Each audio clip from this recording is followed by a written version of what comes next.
हरियाणा कांग्रेस में इस वक्त भले ही गुटबाजी चल रही है, लेकिन आपको बता दें कि भूपेंद्र सिंह हुड्डा गुट एक बार फिर से अपने आप को साबित करने में सफल सिद्ध होता हुआ दिखाई दे रहा है। एसआरके की जोड़ी लगातार भूपेंद्र सिंह हुड्डा गुट के सामने रैलियां कर रही हैं, तो पूर्व सीएम भूपेंद्र सिंह हुड्डा भी जनता के बीच पहुंच रहे हैं। अब दक्षिण हरियाणा में भूपेंद्र सिंह हुड्डा लगातार ऐसे नेताओं को साथ लाने में कामयाब होते हुए दिखाई दे रहे हैं जिनकी सहायता से कांग्रेस पार्टी सत्ता में फिर से लौट सकती है। हालांकि सीएम चेहरे पर बात जब अड़ती है तो भूपेंद्र सिंह हुड्डा स्पष्ट कहते हैं कि हाईकमान जिसको भी बनाएगा, चेहरा सामने रख करके चुनाव लड़ा जाएगा। तो एसआरके की जोड़ी इस बात का खंडन करती है और कहती है कि सीएम चेहरा जो है चुनाव के नतीजे आने के बाद तय किया जाएगा। और जब भूपेंद्र सिंह हुड्डा से इस बाबत पूछताछ की जाती है कि कांग्रेस में गुटबाजी पर आपका क्या कहना है, तो वो कहते हैं कि कांग्रेस एक है,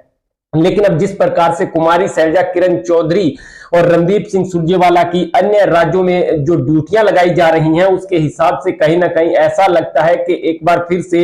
एसआरके की जिम्मेदारियों को कांग्रेस हाईकमान परखने के मूड में है कि वहां पर कांग्रेस उनके नेतृत्व में क्या गोल खिलाता है और उसके बाद हरियाणा में कहीं बड़ा फैसला लिया जा सकता है। और यदि उन राज्यों में कांग्रेस पार्टी का नेतृत्व कमजोर रहता है तो फिर हरियाणा में भूपेंद्र सिंह हुड्डा को जो है कमान दी जा सकती है, ऐसा राजनीति को करीब से जानने वाले लोग कहते हैं। और यह भी कहा जाता है कि भूपेंद्र सिंह हुड्डा ही हरियाणा में कांग्रेस है, भले ही कोई बड़ा नेता गुट बना ले या कुछ भी, जब तक हरियाणा कांग्रेस में भूपेंद्र सिंह हुड्डा है तब तक कांग्रेस जिंदा है। और यदि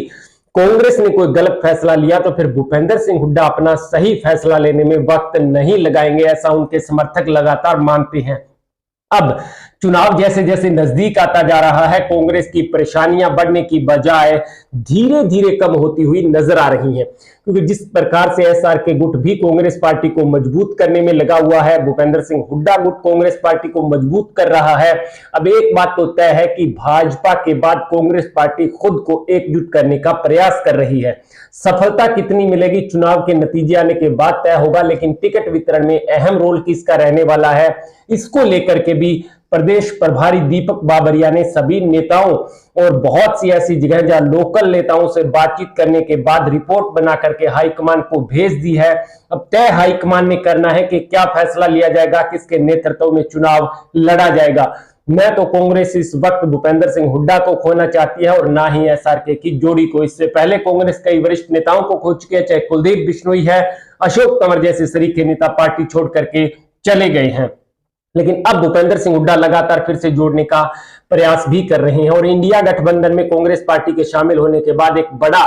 आम आदमी पार्टी का साथ अब तक मिल चुका है और संभावना है कि 25 सितंबर की रैली में इनेलो के शायद संभावित जो है वो भी विधिवत रूप से इंडिया में शामिल हो जाए। और यदि ऐसा होता है तो फिर हरियाणा में बड़ा धमाका भाजपा के साथ या उनके गठबंधन के सहयोगी दलों के साथ भूपेंद्र सिंह हुड्डा और इंडिया या इनेलो मिल करके कर सकते हैं। कमेंट बॉक्स में अपनी अहम राय अवश्य